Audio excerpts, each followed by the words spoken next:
Anton, ons vraag vandag. Ek dink baie mense voel so in 'n verhouding. Hoe weet ek of ek gehoor word in my verhouding? Nou hulle gaan dan mos nou voor die hand liggende dinge wees van, okay, gaan jy die swart sak uitgooi en niemand het die swart sak uitgegooi nie. Dan weet jy mos nou jy's nou nie gehoor. Ek net ons praat dan meer oor die emosionele dinge. Ja, ek dink kyk in soveel verhoudings, huwelike en in familie ook, is kommunikasie baie keer een van die groot kernprobleme. En ook in organisasies wat ek al gewerk het en hospitale, as daar iewerste iets verkeerd loop, kom dit baie keer neer nie op die vermoë van mense nie, maar die kommunikasie tussen mense. En ek weet ook met kliënte met wie ek werk, is daar baie keer hierdie frustrasie as hulle nie terug hoor van hulle psigiater of van hulle dermatoloog of van wie ook al af nie, of van hulle sielkundige af nie. Want hulle voel hulle word nie gehoor nie, of dat dit wat hulle vra of wat vir hulle belangrik is, nie vir die ander persoon belangrik is nie. So kommunikasie is 'n geweldige belangrike komponent van enige verhouding. En dit is ook soms dat daardie gaping, as mense mekaar misverstaan, jou die ervaring gee van ek is eensaam, al is ek saam met iemand nou vir die laaste 10 jaar. En ek dink dit is ongelukkig so dat kommunikasie baie keer misluk, omdat mense in die oomblik, ek wil amper sê oomblik tot oomblik moet vertaal wat die ander persoon vir hulle sê. En sommige keer werk daai vertalingsstelsel baie goed, maar ander kere, ek wil amper sê, is dit soos Google Translate wat dit so al woord vir woord vertaal sonder om die boodskap te hoor wat die ander persoon eintlik vir jou wil stuur. Kyk, ons almal besef, die van ons wat gelukkig genoeg al was om in verhoudings te wees, dat kommunikasie is baie moeilik, want mense vergeet die hele tyd daai eenvoudige ding van hoe ek na die wêreld kyk en hoe jy na die wêreld kyk, is twee verskillende brille waardeur ons kyk. Nie net letterlik nie, maar alles. Jy het jou eie tassies, ek het my tassies, ons het ons goedjies van ons geskiedenis, alles maak 'n groot verskil. En natuurlik nou mense rol hulle oë altyd dan, ag, dit is nou weer oor kommunikasie en hoe gaan jy nou jouself verduidelik vir iemand? Jy kan eers jouself vir jouself verduidelik.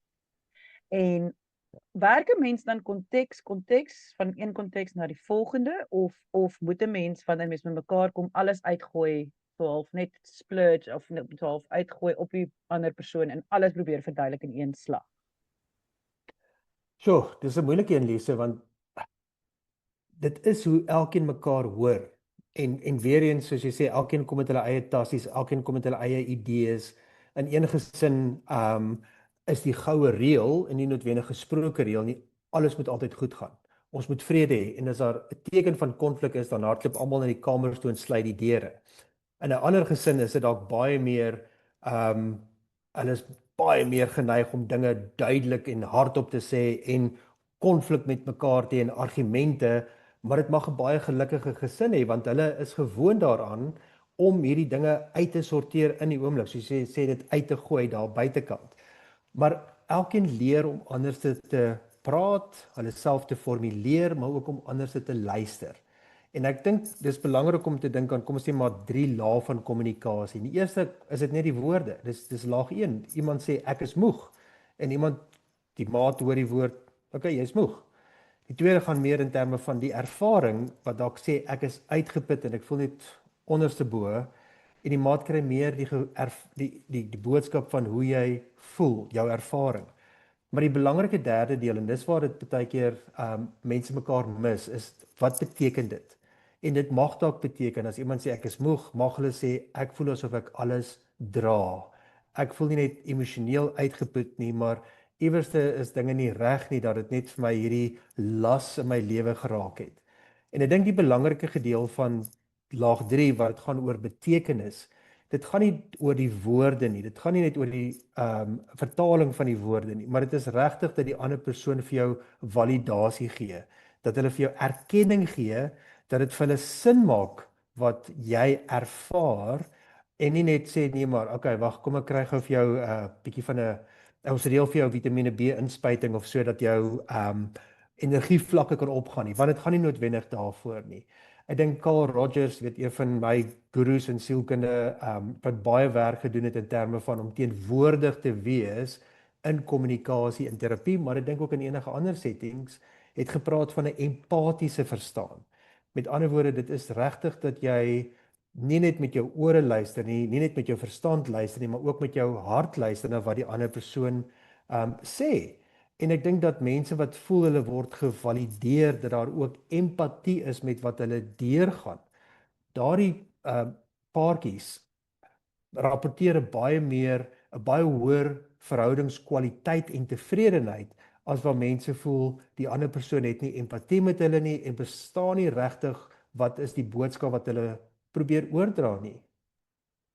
Wat ek hoor is dat soms moet 'n mens jou nie soms nie, maar in 'n verhouding moet jy jouself jou ego bietjie in jou sak druk en dan wanneer daar 'n striweling of 'n bietjie van 'n argument of ietsie gebeur nou is, selfs goeie tye ook, om jou eie ego waar jy wil verduidelik en jy wil jouself regverdig en jy wil nou moet net eers los nou eers daai en luister net wat sê die ander persoon vir jou en hoe het hulle dit ervaar en dat jy kan sê goed, jy weet Anton, ek hoor jy het dit so en so ervaar.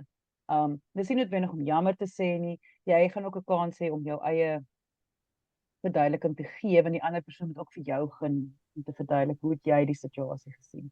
Maar dit is juist net om vir mekaar die kans te gee, nie op jou tande te byt. Praat ook klaar sodat ek vir jou kan sê wat jy verkeerd sê nie. Dis reg. Om te laat gaan, net te laat gaan en sê okay, ek is in 'n veilige plek, dit is die persoon wie jy gekies het. Ja. Jy mag net maar bietjie stil bly en luister. Nee, ek dink dit is nie noodwendig altyd maklik vir almal om stil te bly en te luister nie, want soos jy sê, hulle is baie gereed om te reageer. En ek dink baie keer die patrone wat ek sien en hoor by mense wat mense probleme ervaar met kommunikasie is dat hulle voel die eerste patroon is die ander persoon is altyd gereed om te sê ja maar. So hulle wil dadelik hulle eie opinie inbring. Of het jy ook gedink aan, met ander woorde, hulle wil vir jou amper 'n bietjie raad gee of teregwys op dit wat jy nou sê. Die tweede een is daai tipiese fixer reaksie in terme van iemand wat vir jou 'n oplossing probeer gee, 'n aksieplan. En as jy sê jy's moeg, wil jy sommer dadelik dokter toe vat of hulle wil kyk na jou rooster of jou kalender om te kyk hoe ons dalk jou tyd beter kan bestuur. Maar jy verwag dit nie noodwendig van jou man of vrou nie. Jy het regtig net nodig dat hulle kan verstaan hoekom jy moeg voel. En ek dink dan ook derdens is om te sê, maar ek sê hierdie ding oor en oor en dit voel nog steeds nie of my man dit hoor nie. Wat gaan aan?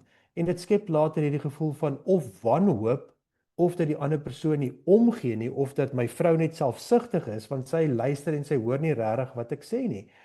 Maar ek dink dit is amper ook om te sê partykeer probeer mense al harder boodskap oordra, maar hoe harder jy dit sê, hoe minder kan die ander persoon dit hoor want hulle voel dalk bedreig deur wat jy sê.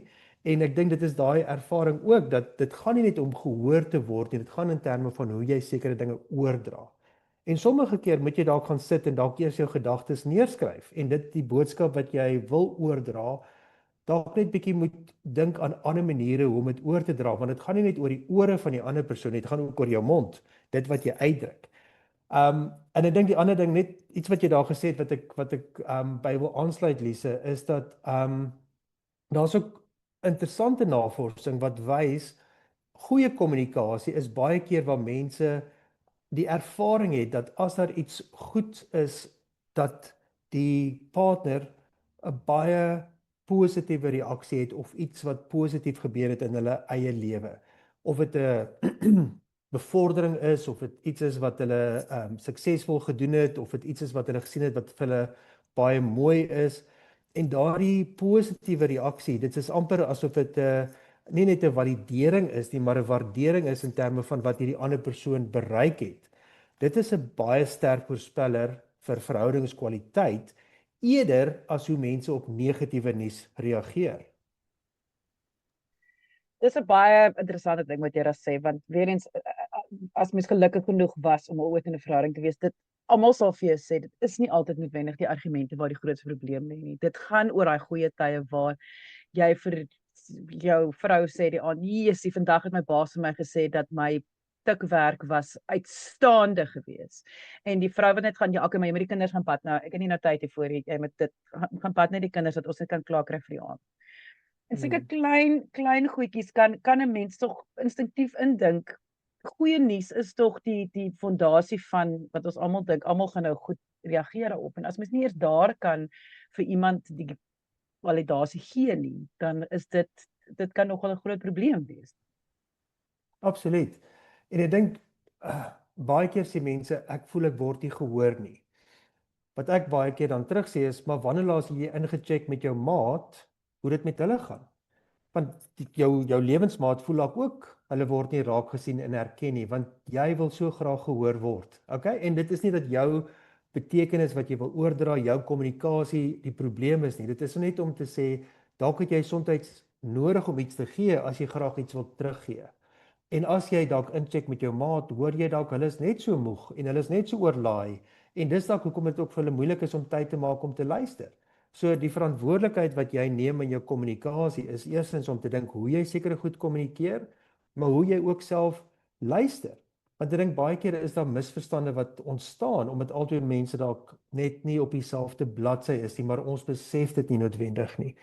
Ek dink die ander gedeelte is ook dat ons kom weer eens met sekere idees van hoe ons moet kommunikeer of wanneer ons moet kommunikeer. En soms is die timing net nie reg nie. As jy jou man nou vra nadat hy die aand moeg by die werk afkom hoe dit gaan, en hy sug net en hy sak op die bank neer, dan voel jy dalk nie maar hierdie ou gee nie om vir my nie. Of as jy vir jou vrou vra of sy die naweek iets wil doen en sy sê nee, want sy het klaar ander planne, voel jy dalk heeltemal verwerp. Maar die probleem is dalk nie dat sy jou wil verwerp nie. Dit is dalk dat iets getrigger word by jou waarvan jy nie hou nie en nou loop jy brom weg en nou is jy ongelukkig met haar, maar dalk is daar 'n baie goeie rede hoekom sy nie noodwendig daardie naweek iets kan doen nie. So ek dink as ons teruggaan na waar ons begin het en dinge uit te praat. Ek dink nie dit gaan noodwendig om oplossings te probeer vind nie. Ek dink dat aan die een kant die besef is dat ons moet seker wees wat ons sê ons duidelik en dis nie net die woorde nie, dat ons regtig die betekenis oordra wat ons daarmee wil sê vir ons maat en ook die wete dat ons maat nie ons behoeftes kan raai nie. Hulle het dalk 'n idee van wat jy sê, maar dalk probeer jy meer sê as dit, maar vir een of ander rede is dit moeilik om meer te sê. So ek dink om gehoor te word is 'n belangrike deel van 'n verhouding. Maar onthou net almal het nie noodwendig die tools om goed te luister nie. En dit is wonderlik as mense mekaar regtig hoor en verstaan in 'n verhouding.